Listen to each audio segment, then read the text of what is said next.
कुछ चीजों को यहां पर्सपेक्टिव में रखना जरूरी है। पॉइंट नंबर 1, हर कोई सोनम वांगचुक की, कोई नहीं होगा इस देश में जो ये चाहेगा कि सोनम वांगचुक की सेहत खराब हो जाए और वो मिट जाएं, मरें। ऐसा वाला सेंटिमेंट मैं नहीं मानता, भले ही प्रोटेस्टर्स को ये लगे कि सरकार ये चाह रही है कि वो मर जाएं। नहीं, कोई भी नहीं चाहता, because it will be a big blot. तो ये तो कोई भी नहीं चाहता, ना वहां प्रोटेस्टर्स चाहते हैं, ना कोई और चाहता है।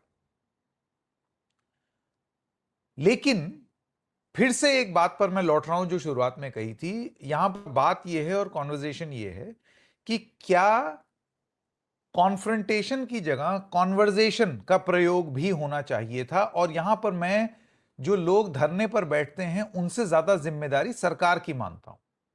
सपोज एक लोकतंत्र में, ठीक है ना, एक लोकतंत्र में कोई नाराज है या कोई बिगड़ गया है और वो आंदोलन कर रहा है, तो जिसके खिलाफ आंदोलन कर रहा है और आवाज उठा रहा है, जिम्मेदारी उसकी बनती है कि आप पूछें कि भाई क्या प्रॉब्लम है इस जेंटलमैन को, या क्या दिक्कत है, आइए बात करते हैं।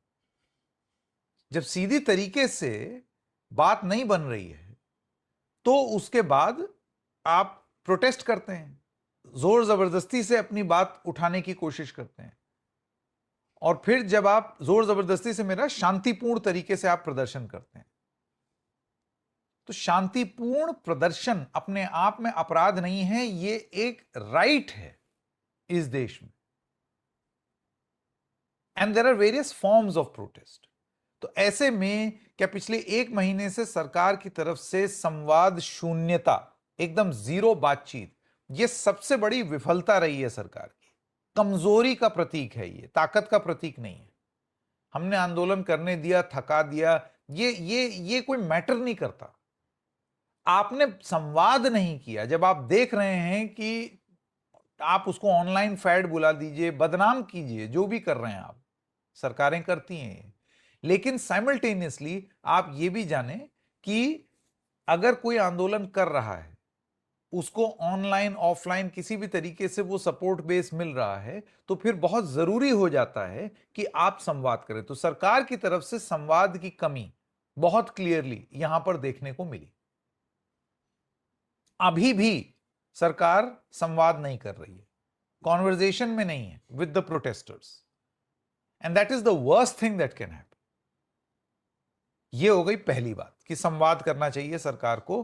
बात तो करें आप, हो सकता है कोई हल ना निकले। जब बातचीत होगी ये अड़ जाएंगे कि भाई नहीं, इस्तीफा करो ही करो। आप बोलेंगे कि नहीं, इस्तीफा नहीं होगा। संवाद क्यों नहीं करती सरकार? इसलिए नहीं करती क्योंकि वो फिर it gives legitimacy to the issues जो प्रोटेस्टर्स उठा रहे हैं। अगर आप संवाद करेंगे तो फिर वो मंचीकरण हो जाएगा उसका, है ना, वो एक मंच पर आ जाएगा ये मुद्दा कि आप किस तरीके से धर्मेंद्र प्रधान के इस्तीफे का मुद्दा केंद्रीय में आ जाएगा, केंद्र में आ जाएगा। आप चाह रहे हैं कि वो मुद्दा ही हट जाए। यही रणनीति है सरकार की, सीधी सी बात है, और कुछ नहीं। डिस्क्रेडिट करो और इसके बारे में इग्नोर करो और बात ही मत करो। उनको अगर आप ला के बिठा लोगे तो फिर और ज्यादा बात होने लगेगी ना कि धर्मेंद्र प्रधान का इस्तीफा होना चाहिए या नहीं होना चाहिए। यहां पर आते हैं दूसरे बात पर। ऐसी क्या मोहब्बत है भाई धर्मेंद्र प्रधान से? एकदम let's hit the brass tacks. ऐसी क्या मोहब्बत है?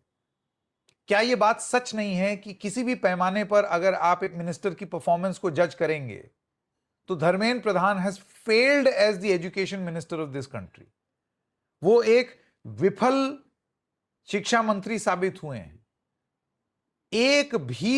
एक टाइम तो ऐसा था, एक भी महीना ऐसा नहीं जाता था जब धर्मेंद्र प्रधान के मंत्रालय में कोई कांड ना हो जाए। कभी नीट यूजी लीक, कभी गेट में एग्जाम में दिक्कत, कभी पेपर लीक, कभी रिजल्ट में प्रॉब्लम, कभी यूजीसी इक्विटी गाइडलाइंस में प्रॉब्लम, कभी आप देखिए तमाम और चीजों में दिक्कत, और तो और सीबीएसई में दिक्कत। मतलब क्लास 12th के बोर्ड तक में आप कुछ नहीं कर पा रहे हैं। 3 लैंग्वेज फॉर्मूला का शॉर्टी इंप्लीमेंटेशन, और बहुत केसेस में आपको कानून वापस लेने पड़े। 3 लैंग्वेज फॉर्मूला जो थोपना चाहते थे जून जुलाई से, वो चीज आपको 1 साल के लिए रोकना पड़ा। सीबीएसई में आपको आईआईटी कानपुर और न जाने कहां कहां, मतलब ऐसा सिस्टम आपने लागू किया जिसमें आपने मारा बेड़ा गर्क कर दिया बच्चों का। कितने छोटे छोटे बच्चों का आपने सोचिए कितने टेंशन में होंगे। और ऐसे मिनिस्टर से बिल्कुल चिपक करके बने रहना, एकदम चिपक करके बने रहना कि नहीं भाई ये तो हमारा लाडला, ये कहां तक जरा ये सही है? क्या इस चीज को सही माना जा सकता है? मुझे तो नहीं लगता। ऐसा क्या प्रेम है? ये सरकारें क्यों करती हैं ये भी मैं आपको बता देता हूं। ये सरकारें इसलिए करती हैं ताकि इस्तीफा ना लेना पड़े। अगर आप अकाउंटेबिलिटी के चलते और लोगों के प्रेशर के चलते इस्तीफे लेने लगेंगे तो कल को फिर बहुत लोगों के इस्तीफे लेने पड़ेंगे। इथेनॉल पर बवाल चल ही रहा है जिसमें बीजेपी के अपने समर्थक सरकार के पक्ष में नहीं है, तो फिर क्या हरदीप पुरी और नितिन गडकरी का भी इस्तीफा लेंगे? हाईवे गिर गिर जा रहे हैं, टूट टूट जा रहे हैं, गल गल जा रहे हैं, तो फिर क्या गडकरी का भी इस्तीफा लेंगे? सबके इस्तीफे लेने पड़ जाएंगे, फिर वो तो रुकेगा नहीं ना चक्र। इस वजह से होता क्या है कि मानो ही मत, फिर इस सरकार की एक हेकड़ी, तुम कहोगे तो नहीं करूंगा, मेरा मन करेगा तो मैं करूंगा, जब कैबिनेट रिशफल होगा तब मैं देखूंगा। कैबिनेट रिशफल की बड़ी बात हुई लेकिन उसके बाद फिर हुआ नहीं। तो ये अगर ऐंठ नहीं है, दादागिरी नहीं है, तो फिर क्या है? तो ऐसी क्या मोहब्बत है भाई? एक तो संवाद शून्यता और दूसरा बेतहाशा प्रेम धर्मेंद्र प्रधान से, हु हैज क्लियरली फेल्ड। सरकार को एम्बैरेस कर रहे हैं भाई, वो सरकार को धर्मेंद्र प्रधान एम्बैरेस कर रहे हैं। तीसरी और जरूरी बात, आंदोलन का भविष्य। हम लोग तमाम कार्यक्रम कर चुके हैं यहां पर और ये चीज लगातार बोल चुके हैं कि भूख हड़ताल आंदोलन करने का एक तरीका होता है। नंबर 1 हमने एस्टेब्लिश कर दिया, आंदोलन करना या प्रोटेस्ट करना इस देश में पाप नहीं है, कम से कम अभी तक तो नहीं है, क्योंकि हम लोकतंत्र हैं। और ऐसे में अगर कोई आंदोलन कर रहा है तो आमरण अनशन आंदोलन करने का या प्रोटेस्ट करने का एक तरीका है, अकेला तरीका नहीं है। आंदोलन का प्रारूप बदलना वक्त वक्त पर बहुत जरूरी है। आप समझ रहे हैं मैं क्या कह रहा हूं? तो इस वजह से इस मुद्दे को आप लोगों के बीच में ले जाएं तो वो हमदर्दी आपको मिलेगी। सिर्फ ठीक है, आपने दिल्ली में प्रोटेस्ट किया, एक करीब करीब महीने भर तक आप प्रोटेस्ट चला रहे हैं, अभी भी चल ही रहा है, अभी पुलिस ने जबरन हटाया नहीं है। अब अभिजीत दीपके फास्ट पर बैठ गए, तो इसको अलग अलग तरीके से, मैंने ये सवाल पूछा अभिजीत दीपके से, अभी जो इंटरव्यू मेरे प्लेटफॉर्म पर है, प्लीज आप लोगों से गुजारिश होगी वो देखिएगा जरूर। और दीपके भी ये कह रहे थे कि हम भी यही चाहते हैं कि अलग अलग तरीके हम एक्सप्लोर करें, और हम कर भी रहे हैं, और हम सोनम सर से रिक्वेस्ट कर रहे हैं कि वो प्लीज अपना अनशन तोड़ दें, हम लोग बैठ जाएंगे। तो आंदोलन के अलग तरीके आपको अपनाने पड़ेंगे। Democratic means of registering your voice, especially at a time when the government has number 1 refuse to acknowledge you. आप मैटर ही नहीं करते। ऑपोजिशन भी कब इस मुद्दे पर आए? पहले तो आपने आलोचना की कॉकरोच जनता पार्टी, उसके बाद फिर आप इनके मंच पर दिखे। और अब एक बात कॉकरोच जनता पार्टी के लिए, ये पॉइंट नंबर 4 है। शुरुआत में इन्होंने कहा, अब आप इनको इनका नौसिखियापन मान लीजिए, ऐसे मान लीजिए कि नए नए हैं, इनको कुछ नहीं मालूम। हुआ क्या कि शुरुआत में जब ऑनलाइन बहुत लोकप्रिय हुए तब इनको ये लगा कि हम ही निकाल ले जाएंगे, and very clearly cockroach Janata party अपने अपने आप को ओवर एस्टिमेट कर दिया ऑन द ग्राउंड। वहां पर अगर आईसा, एसएफआई और केवाईएस का सपोर्ट बेस ना होता तो आप ये समझिए कि वो जो भीड़ थी वो धीरे धीरे आ रही थी। मैं ये नहीं कह रहा हूं कि इशू इंपॉर्टेंट नहीं है, इशू इंपॉर्टेंट है, इसी वजह से 22 से 1 मिलियन सपोर्टर्स है ना इंस्टाग्राम पर। हर आदमी जंतर मंतर नहीं आ सकता, लोगों के सीमित संसाधन होते हैं। भाई ये जो लोग अफेक्टेड हैं वो खुद बहुत गरीब परिवार के हैं, बमुश्किल तो बच्चे को वो इम्तिहान में बिठवा पा रहे हैं, और उसके बाद फिर आप ये चाह रहे हैं कि वो अपना पैसा खर्च करके आए, नहीं कर सकते, दिक्कत होती है लोगों को, फाइनेंशियली एक प्रॉब्लम होती है। तो हुआ क्या कि ग्राउंड पर उस तरीके का 22 मिलियन टाइप का वो नहीं दिखा। कुछ लोग मजाक में ये कह रहे थे कि यहां तो यूट्यूबर ज्यादा दिखाई दे रहे हैं, वो मसला अलग है। पॉइंट ये है कि अब आपको ये तय करना है कि आप इस आंदोलन को लेकर के क्या कहेंगे और क्या बयान देंगे। अभिजीत दीपके ने शुरुआत में ये बोला कि मेरे मंच पर कोई भी नेता नहीं आएगा, और अगर नेता नगरी को आना है तो पहले अपना काम छोड़ो और फिर मेरे मंच पर आओ। यह पोजीशन थी आज से महीने भर पहले, मेरा ही इंटरव्यू था। हम लोगों ने जो शुरुआती इंटरव्यूज थे जो अभिजीत दीपके के, वो आपने डबल चेक पर देखा, जिसमें ये चीज बहुत स्पष्ट रूप से कही। और तब भी हमने अपनी एनालिसिस में यही बोला कि the messenger should not become more important than the message. Message बहुत जरूरी है, सीरियस है। तो उसके बाद इन्होंने तुरंत ये बोलना चाहा कि अब कोई भी, किसी का भी स्वागत है। फिर चिट्ठियां लिखने लगे। फिर आप देखिए, मतलब लगातार वो मंच जो है वो तो सार्वजनिक मंच हो गया विपक्ष के सांसदों, विधायकों और नेताओं के लिए। वहां सभी आने लगे।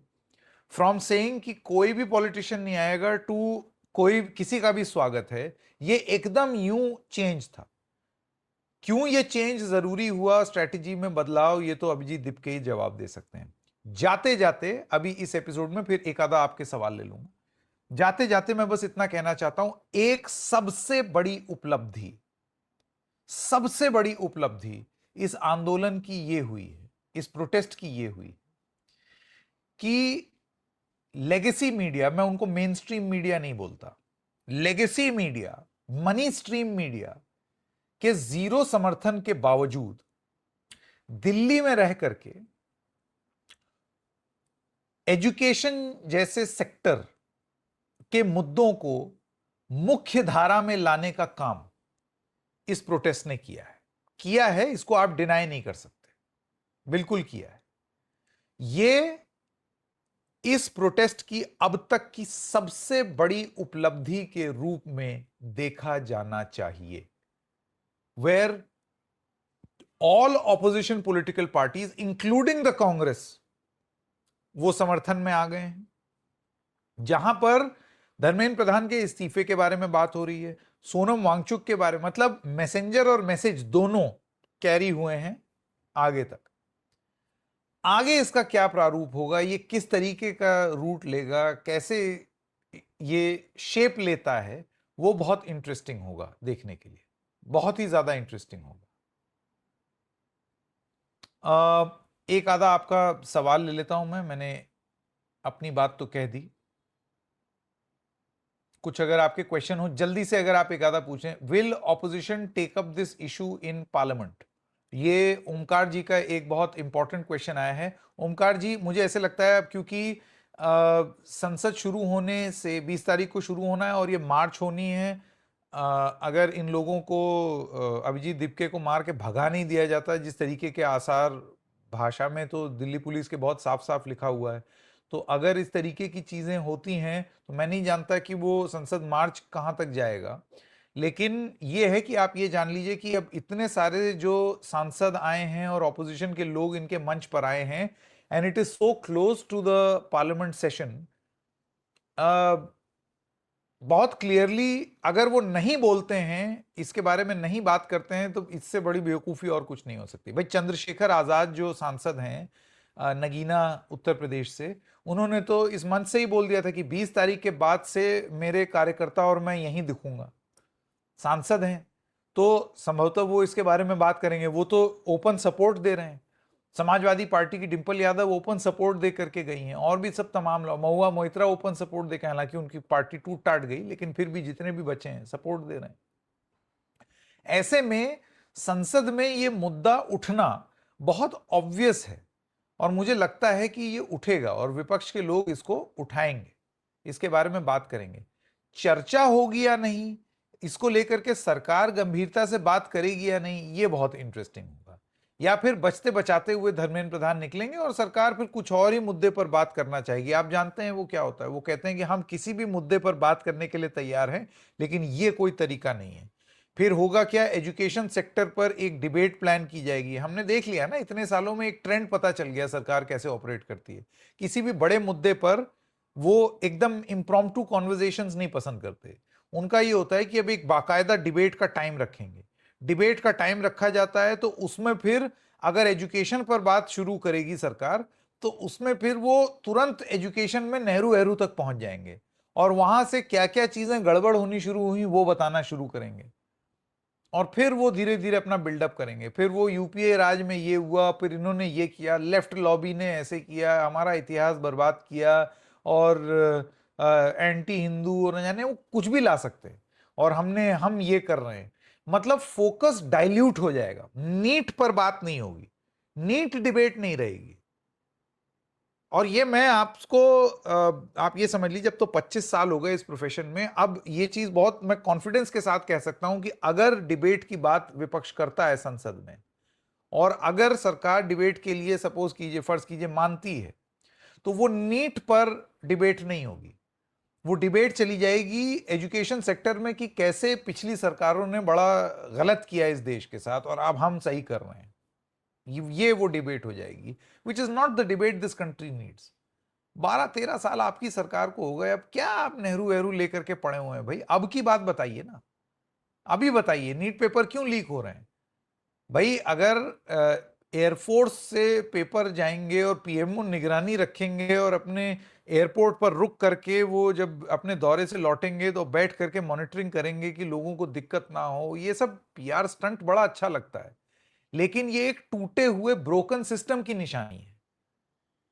अगर सिस्टम आपका एकदम दुरुस्त होता तो ना पेपर लीक होते, ना ही एयरफोर्स की जरूरत पड़ती और ना ही रुक करके पीएमओ को मॉनिटरिंग। पीएमओ का काम है पेपर चेक करना कि पेपर ठीक से हो रहा है या नहीं, सब चीज सामान्य रूप से होती रहती। तो ये नहीं हो रही है और पीएमओ को इन्वॉल्व होना पड़ रहा है, इसका मतलब you have an incompetent education minister.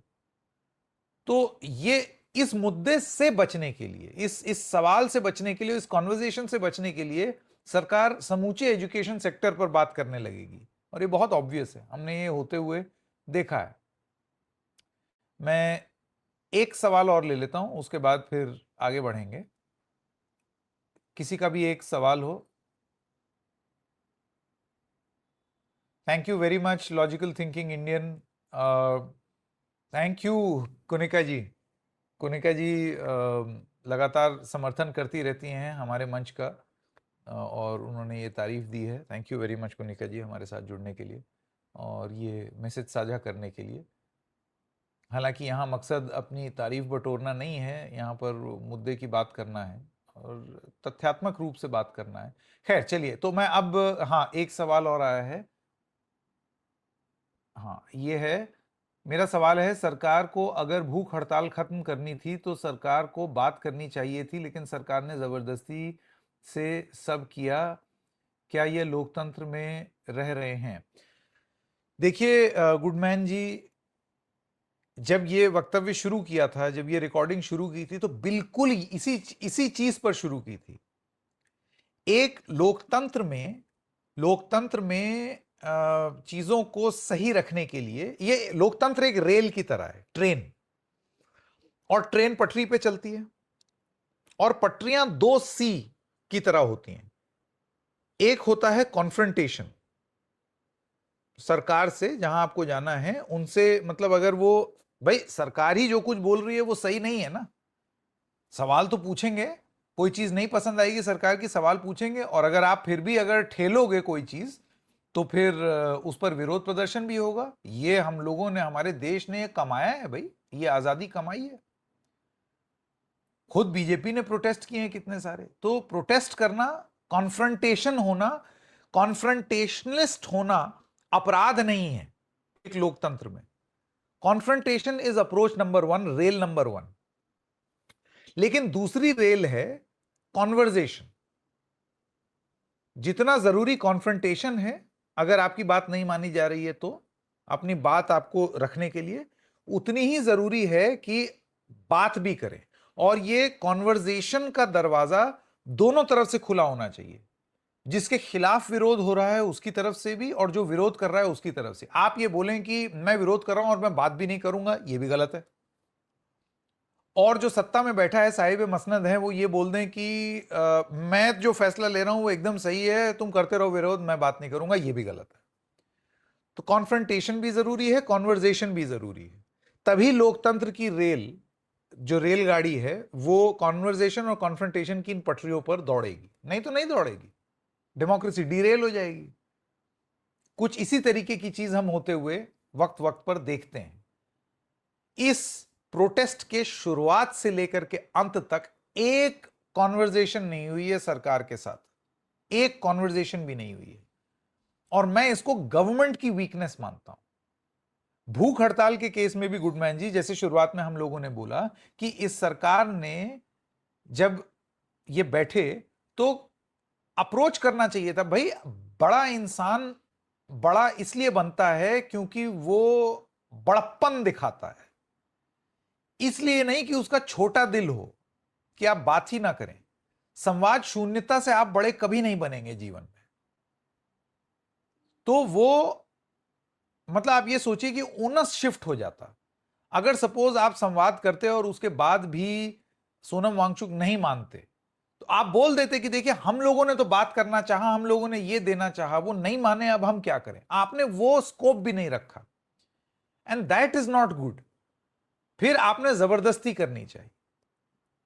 तो ये मैं आपकी बात से एकदम सहमत हूं गुडमैन जी कि ये जबरदस्ती हो रही है, ये इस तरीके से नहीं। हाँ, हैविंग सेड दैट, कोई ये नहीं चाहता है कि सोनम वांगचुक जो है वो मर जाएं, कि वो कमजोर हो जाएं और मिट जाएं, ये कोई नहीं चाहता है। तो अगर उनको मेडिकल अटेंशन दी जा रही है तो भाई वो जल्दी से स्वस्थ हो, ये बेहतर होगा। मैं वाणी को विराम देता हूं, अब आगे बढ़ेंगे। आज दिन में और कार्यक्रम भी आप तक लेकर के आऊंगा। सुबह सुबह के इस ब्रॉडकास्ट में आप इतनी भारी संख्या में हमारे साथ जुड़े, मैं आपका दिल से आभारी हूं।